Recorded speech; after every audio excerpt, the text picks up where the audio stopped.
The event and appreciates the way Thailand has been embracing diversity. When talking about the prospect of Bangkok as the host of World Pride, he said he is quite positive that if the equal marriage law is passed, the dream of Bangkok as a World Pride host can be realized soon. ถ้าเกิดเห็นการเปลี่ยนถ่ายในช่วงนี้ 4-5 ปีได้มีการเปลี่ยนกฎหมายให้เกิดความเท่าเทียมกันการยอมรับในความหลากหลายทางเพศมากขึ้นเนี่ยเชื่อว่าโอกาสเราจะเป็นเมืองของ World Pride ใน 2-2 ปีก็ไม่น่ายากมาก Pitha Limcharoenrat, the leader of the Move Forward Party, also confirmed that he and the Pheu Thai Party, who share the same vision on this agenda, would surely push the law forward within the first 100 days of their administration. That's what we're trying to do. I think it was already in the parliament agenda, very top, and the committee has worked out all the details. They have nailed out all the details. So I think if we take a look at it one last round and we can push it, because it's been like 10 years that they are trying to make it happen. เมืองไทยสังคมเราก้าวหน้าไปเรายอมรับความหลากหลายทางเพศค่อนข้างเยอะแต่ในกฎหมายจะยังตามไม่ทันสังคมถ้ากฎหมายไปด้วยกันได้ผมเชื่อว่าก็ทำให้ทุกอย่างมันเป็นเนื้อเดียวกันแล้วก็ยั่งยืนมากขึ้นครับ The goal for Thailand to be the host of World Pride is not just a celebration of gender diversity, but is to ensure equal rights for people regardless of their gender and an improvement in their lives of LGBTQ+ people. Atikan Kunsaknan reporting for Thai PBS World.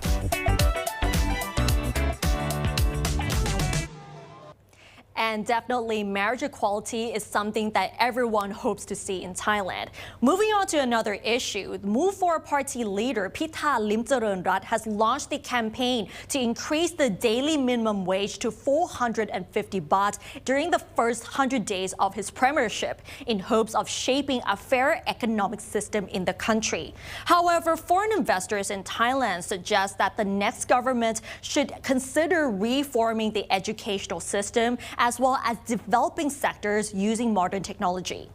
And if you think about the cost of living, whether it's the energy prices, whether it's the diesel prices, whether it's the transportation prices, a lot of it coming from inflationary pressure that's coming from abroad, it's very hard for you to make ends meet. And when it's very hard to make ends meet, it's very hard for you to upscale. Move Forward Party leader Pitha Limcharoenrat explained the reason behind the party's policy on the minimum wage hike. During the recent campaign, they promised to raise the minimum daily wage to 450 baht within first 100 days of their administration. While his idea focuses on helping workers find opportunities to upskill, former chairman of June Foreign Chamber of Commerce Stanley Kang said that the competitiveness in Thailand's labor market is more potent. In your point, you think it's the responsibility of employer to give employee the space of upskill plan, or actually employees should do it by themselves? So what I talk about reskill and upskill, when people come into company, right, how well our education system to train them to get the right job and suitable for the private sector to work. So one thing about the reform on the education system, do we produce the right talent for the market? I want to then the government to think about it, right? And then when they come into the corporate, then we always think about how we give them the right training, right, to make sure that they are fitting to the modern society or modern business model. Stanley suggested that the government should think about how to produce skillful talent in the educational system rather than a rise in the minimum daily wage, since Thailand is no longer suitable for a traditional business model. Foreign investors expect Thailand's educational model to be reformed, so investors remain confident in Thailand's market. Well, I've been talking to a lot of Japanese big corporate. That Japan is one of the leading investors in Thailand. So they're happy with Thailand. They have the confidence to invest in Thailand, right? But we want to pay the better salary, and we should think about that, how we have more better talents. Stanley also suggested that the new government should transform the agricultural sector. He said that new skills for farmers could lead to more income, their 20% hike in the minimum wage. Since Thailand still has a lot of people in rural area, especially in the agricultural sector, that should be the focus. I believe a lot of transformation on the system of agriculture policy, right, should go up even more automation, right, to support their skill. So then I believe that when a farmer, when the people on the agriculture side, they have a better income, and you can solve more those problems in the rural area. So the minimum wage is a good feeling for most of the voters, but it's not the real things that can make the competitiveness, right, for the investment economy. Although the wage hike doesn't seem to be the main concern among foreign investors, the Thai business sector thinks otherwise. I think Chairman of the Thai Chamber of Commerce, Suphamongkhon, say that before this wage policy gets implemented, employers, employees, and government bodies in each province need to have profound discussions. if you would increase, let's say at present averagely at 350 to 450, is about I think over 20% increase immediately. I think not only concern is a worry, for all, I think especially the local enterprise, and it will has a negative impact to the SME, and as well as the foreign investor, that is a kind of challenge for them as well. Raising the minimum wage could impact the local business sector drastically, especially SMEs. If Move Forward believes that this is the best solution to cope with the cost of living, the party or the incoming government should take its time to explain the reasons behind the decision and address the impact, positive or negative, that the policy might have. Frank Han-shi reporting for Thai PBS World. Still on the Thai economy, Thailand is hoping for economic reforms and political stability following the recent elections. In this special interview, Nathago Mowatin talks to two World Bank economists to explore the significance of prioritizing high value-added sectors for long-term sustainable growth in Thailand. A new World Bank report suggests that Thailand, after effectively managing the impact of COVID-19 through careful fiscal policies, now needs to address increasing spending while controlling public debt. The report also highlights the challenges posed by international politics and the economy. Thailand, however, possesses strong foundations to help it overcome these challenges, provided it commits to immediate reforms. During an exclusive interview with Thai PBS World, the two World Bank economists emphasized the crucial role of the recent election in promoting political stability, which is vital for enhancing competitiveness. I think the recent elections in Thailand really is a momentous time for Thailand, and we're all hoping that this will really help Thailand to really embark in a period of political stability that will be very important to support the country, because Thailand is very capable. Here you really have everything you need. You have very smart people, a very strong private sector, and an entrepreneurial society, and a digitally savvy young population. With political stability, I see Thailand just growing very fast. Imagine if you have just political stability, I think this country will be very competitive as long as those reforms that we mentioned earlier are implemented. To achieve a fair and resilient economy, the World Bank recommends that Thailand focuses on improving the efficiency of public spending, increasing revenue, and implementing policy to support vulnerable groups and address climate-related challenges. What are the areas that do you think Thailand should focus in terms of industry or policy reforms? The whole service sector can be expanded if you open it up for more competition, for example, right? Of course, there's a political economy that is difficult in every country, but if you manage to do that as a society, it will just expand the scope of economic activities and job creation for the population. So, in fact, foreign direct investment comes with a lot of benefits. In fact, it comes with, technology, know-how, etc., and complementarity with domestic investors. Of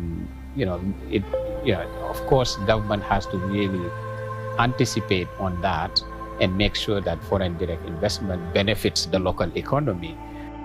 Thailand has been stuck in the middle income trap for over 20 years, with the goal of becoming a high-income country by 2037. The World Bank economists stress the need to accelerate development in all areas, taking into account the country's aging population as a complicating factor. For that, Thailand will need to grow at around 5 to 5.5% to be able to reach that target. Right now, you're growing at about 3.5%. We have to do a lot more. You will have to, you will have to do more. So how can you do more is the question. And how do you make sure that the growth that you are going to have is not only enjoyed by the super rich, but is actually shared amongst the population as a whole? Those are the challenges that the country has. It will need to invest in its people, in its skill levels, as well as invest in more cutting-edge technology and research and development, etc., and become similar to Korea in terms of, and that's another country that we cover, in its research and development type capacity to be able to increase its productivity levels and get growth high. It also has to have certain reforms which can be done more immediately. Both economists agree that strong political will and commitment are essential for driving the reforms needed in Thailand. Natha Gomonwadin reporting for Thai PBS World. And in this final episode of Talking Politics, Dr. Kantathi Suphamongkhon, who served as a foreign minister during the Thaksin government, shares his thoughts on the foreign policy direction of the next administration amid allegations of U.S. interference in Thailand's domestic affairs.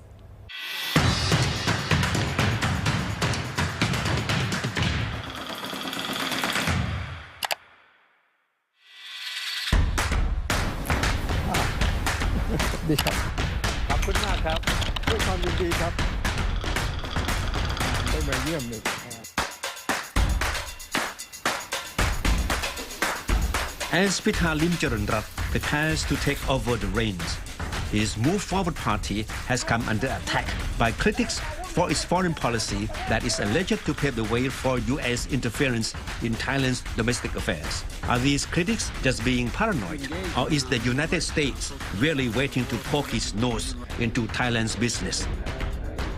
I think that it's important for Thai people in general to look at evidence. Everything has to be evidence-based, and the ability to do critical thinking.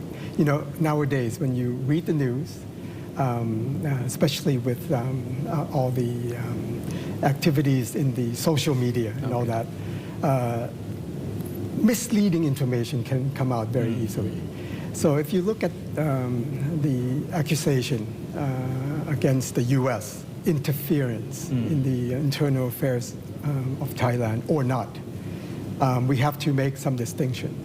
I have seen no evidence that the executive branch of the U.S. government, which is actually the government maintaining foreign policy around the world, there's no evidence that the U.S. government wants to interfere or has interfered at all.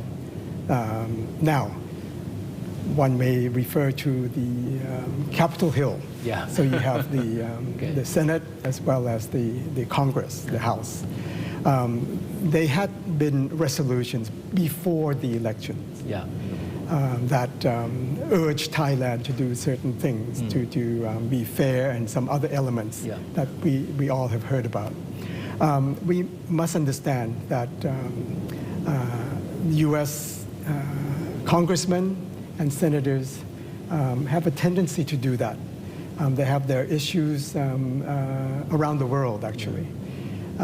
So we have to look at the specifics. And one thing that is important to emphasize is that the resolutions coming from the Senate or from the House in the U.S.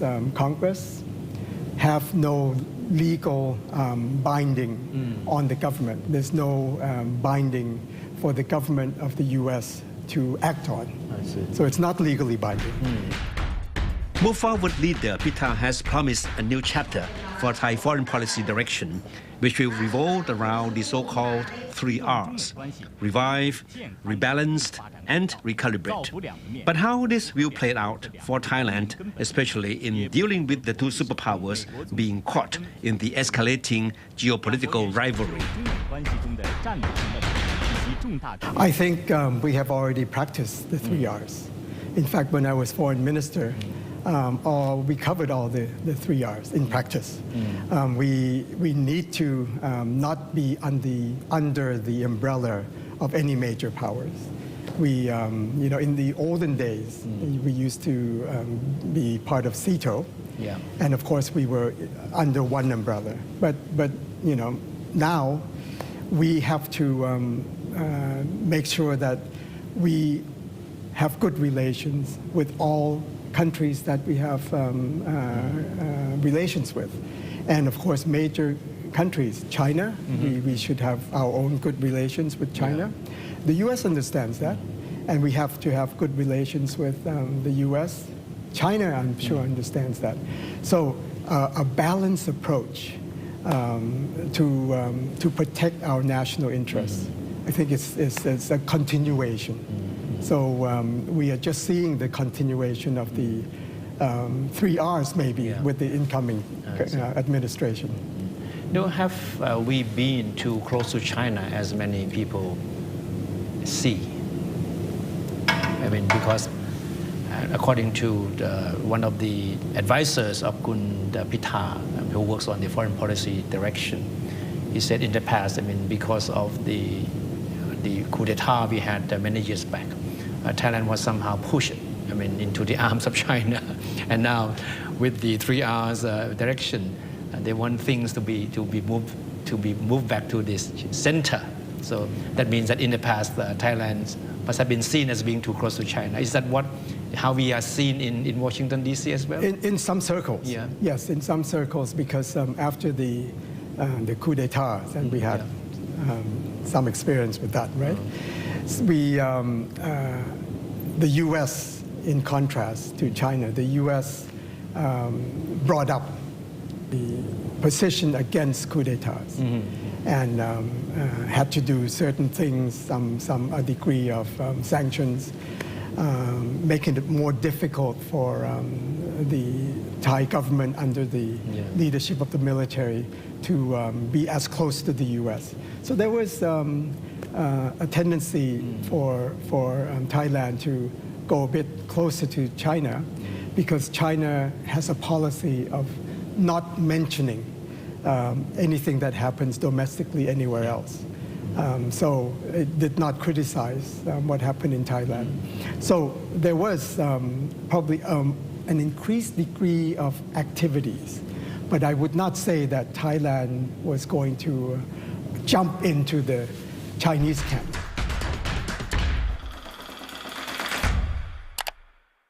We've been talking about the economy and politics. Now let's come back to social issues.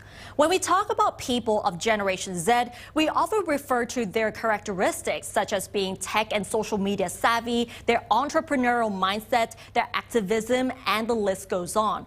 However, for some Gen Z individuals, they still have a simple dream, which is to receive an education. This documentary film, which is called Towards the Sun by Vietnam, explores this issue, which can reflect similar situations in other Asian countries.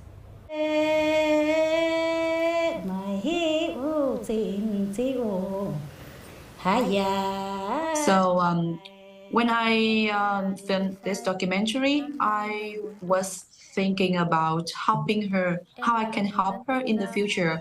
And the first step will be like persuading her parents. And after that, I'm trying to contact to the school, to the high school, that with the hope that they can help her. And because the thing here is not money. The first time Suphamongkhon talked about the documentary Towards the Sun she and her team produced for an event hosted by Thai PBS and the ASEAN Broadcasting Union in Bangkok. The documentary is one of 6 short films from ASEAN countries: Cambodia, Indonesia, Laos, Malaysia, Thailand, and Vietnam. Towards the Sun, by the Vietnamese documentary maker from VTV Vietnam, aims to portray the life of a young woman who follows her dream and inspires positive changes in society. We're making a documentary about Gen Z. So not only many other people will think about what they achieve in the very early age, or how they are talented, how they devote to the life. But I want to go a different direction. The film delves into the life of a 14-year-old girl who faced the challenge of convincing her father to allow her to attend school. Director and producer Hương Pham, who has a keen interest in women's intersectionality in the mountainous region, explained that the film highlights the unfortunate reality that women do not have the same rights as men. The protagonist's internal struggles and emotions while challenging the norms and authority cannot be easily conveyed to others. And the first time I met her, I knew already that she would be my character in the documentary, because everything was just so perfect. Her, her feeling, her dreams, her situation, even her house. The location is like the best location I have ever seen in that area. So even the waterfall near her house.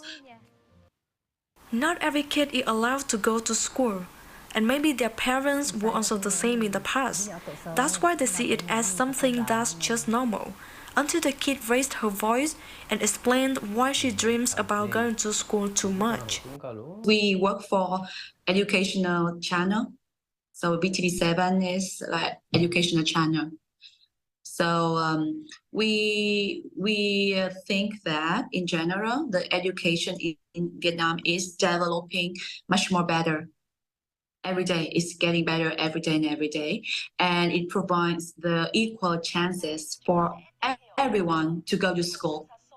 So even in the mountainous area, we have Vietnam provides schools. And we try to build as many schools as possible, which it's about the facilities and the policy. We also we have the free tuition fee for mountainous area. We have that kind of policy. As a member of the female minority, the film portrays the conflicts that arise from the various layers of identities. Towards the Sun sheds light on the challenges faced by young women in the region and brings attention to the importance of empowering them to pursue their dreams and education. I think that many people say that there's nothing I can do about it. It's very tough, but I always believe that there is always something that we can do, even if it's small. And if we can do small things, then we can do it for a long time, and we can do many, many small things. Someday it can bring back the big change. The story of this girl is not uncommon, as it can occur not only in Vietnam, but also in other ASEAN countries, particularly in rural areas. Ensuring that all children have access to quality education is a challenge for education systems across the region. Providing education in areas with limited resources and infrastructure can be a time-consuming process. And other factors such as geographical locations and economic conditions must also be considered. Despite these challenges, it is important for efforts to be made to improve educational opportunities for all children, regardless of their background or circumstances. Kantathi reporting from Thai PBS World. And that wraps up tonight's edition of This Week with Thai PBS World. Join us every Friday at 10:45 p.m. only on Thai PBS. And don't forget to follow us on social media and our website, thaipbsworld.com, for all the latest updates about Thailand as well as analyses. Thanks for watching, and we'll see you next week. สวัสดีค่ะ